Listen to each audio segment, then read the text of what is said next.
Hello everyone. मैं कुंदन कुमार आपका अपना यूट्यूब चैनल बिना इकोनॉमिक्स में स्वागत करता हूं। साथियों, आज मैं आप लोगों के समक्ष पेपर 1 के यूनिट नंबर 2 यानी रिसर्च एप्टीट्यूड अनुसंधान अभिक्षमता को लेकर आया हूं। जैसा कि नाम से ही स्पष्ट है कि रिसर्च क्या है। तो रिसर्च देखिए, दो शब्दों के योग से मिलकर बना है।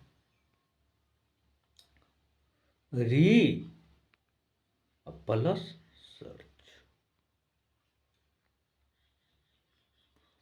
री का अर्थ हुआ पुनः और सर्च का अर्थ है खोज, अर्थात पुनः खोजने की प्रक्रिया ही रिसर्च कहलाती है। तो समझ गए कि रिसर्च क्या है। देखिए, किसी समस्या का समाधान करना ही क्या कहलाती है, रिसर्च कहलाती है। रिसर्च वह है जो व्यवस्थित हो, कार्मिक हो, नवीन हो, मौलिक हो, व्यवहारिक हो, उपयोगी हो और वैज्ञानिक हो, यही रिसर्च है। देखिए, अलग अलग बुक में अलग अलग परिभाषा दिए गए हैं। रिसर्चर जो भी हैं बहुत दिए, लेकिन सही माने में रिसर्च जो है किसी चीज का परमार्जन है, जांच है, या यूं कहें कि नवीन ज्ञान का सृजन करना ही शोध है। अब प्रश्न उठता होगा ना कि शोध हम करते किस में। तो याद रखिएगा, शोध के लिए समस्या होनी चाहिए। समस्या यानी योग्य है कि समस्या का समाधान करना ही क्या है, रिसर्च कहलाती है। जैसे कि लड़के और लड़कियों की आयु का तुलनात्मक अध्ययन, या योग्य है कि ग्रामीण बालकों का शहरी बालकों के सापेक्ष समायोजन क्षमता का तुलनात्मक अध्ययन करना ही क्या है, रिसर्च। तो आशा करता हूँ और समझ गए होंगे कि रिसर्च क्या है। देखिए, मुख्य रूप से हम आप शोध के प्रकार के बारे में बताएंगे। मुख्य रूप से जो शोध है वो 3 प्रकार के, इसके बारे में तो बता ही चुके हैं कि किसी भी क्षेत्र के ज्ञान की खोज या विस्तार करना शोध है, यह एक कर्मिक प्रक्रिया है और ये वैज्ञानिक है। अब हम शोध के प्रकार के बारे में जानें। तो देखिए, मूल रूप से शोध 3 प्रकार के होते हैं। पहला मौलिक शोध, मौलिक शोध हुआ। दूसरा आपको व्यवहारिक शोध हुआ। तीसरा आपको क्रियात्मक शोध हुआ। और इनके अन्य प्रकार के बारे में अगर हम जानेंगे तो वर्णनात्मक बनाम विश्लेषणात्मक, ऐसा शोध जिसे वर्णन किया जाए, ऐसा शोध जिसे विश्लेषण किया जाए, उन चीज़ों को छोटे छोटे टुकड़ों में, भागों में तोड़कर अध्ययन किया जाए, यही वर्णनात्मक बनाम विश्लेषणात्मक हो गया। अब दूसरे की बात करें आपको, तो मौलिक बनाम अनुप्रयोगात्मक।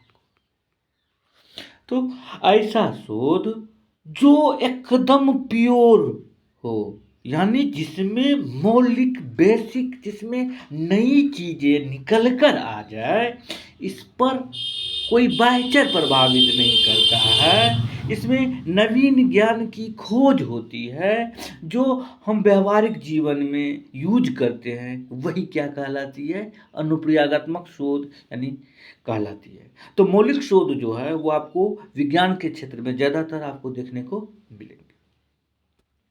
अब है तीसरा कि गुणात्मक बनाम मात्रात्मक।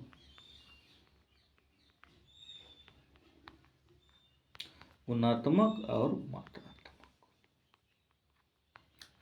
तो देखिए, ऐसा शोध जिसमें हम जो हैं वो गुणों का अध्ययन करते हैं, जैसे किसी की विचारधारा हो, किसी का दर्शन हो, कोई अतीत की घटना हो, ऐतिहासिक, दार्शनिक, ये सब क्या होते हैं, गुणात्मक शोध होते हैं। अब हम मात्रात्मक की बात करें, जो हम टेक्स्ट फॉर्म में मिले, जिसे हम कन्वर्ट करके आंकड़ों में एवं आंकड़ों का विश्लेषण करके अध्ययन करें एवं रिसर्च जो इसका निकालते हैं, ये मात्रात्मक शोध कहलाते हैं। याद रखिएगा, जो आंकड़ा में है, आंकड़ा इकट्ठा करना, उसका विश्लेषण करना, ये सब मात्रात्मक शोध कहलाते हैं। अब हम चौथा की बात करें आपको, तो संप्रयासात्मक बनाम अनुभवात्मक शोध, यानी ऐसा जिसमें केवल कंसेप्चुअल अध्ययन करे। संप्रयासात्मक शोध होता है ऐसा शोध जिसमें हमें अनुभव के दौरान उसमें चेंजिंग करे, यही क्या कहलाती है, आपको अनुभवात्मक शोध कहलाएगी। और उसके बाद अनुभवात्मक बनाम क्रॉस कोट भी होता है 5वां में, जिसमें जीवन पर्यंत अध्ययन किया जाता है। और क्रॉस कोट शोध तात्कालिक शोध होता है, इसमें समय मैटर नहीं कहलाता है, ठीक ना। अब मौलिक शोध के जैसे व्यावहारिक शोध हुआ, जैसे क्रियात्मक एक्शन, जिसमें नवीन चीज निकल कर आए, वही क्या है, बेसिक है। जो व्यावहारिक जीवन में प्रयोग करते हैं वही क्या है, अप्लाइड रिसर्च है। एक्शन भी ऐसा शोध जिसमें हम पार्टिकुलर किसी समस्या का यानी व्यक्तिगत समस्या का अध्ययन करते हैं, यानी कोई समस्या उसका तुरंत एक्शन ले लेते हैं, वही एक्शन रिसर्च कहलाता है, यानी क्रियात्मक शोध कहलाता है। तो ये हमेशा याद रखिएगा कि अनुसंधान जो है वो चक्रीय होता है। क्या होता है, अनुसंधान जो है वो चक्रीय होता है।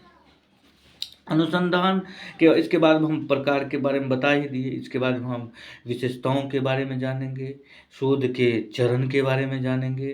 तो आशा करता हूँ कि आज आप लोग शोध क्या है यानी इनके कंसेप्ट को समझ गए होंगे अच्छा से।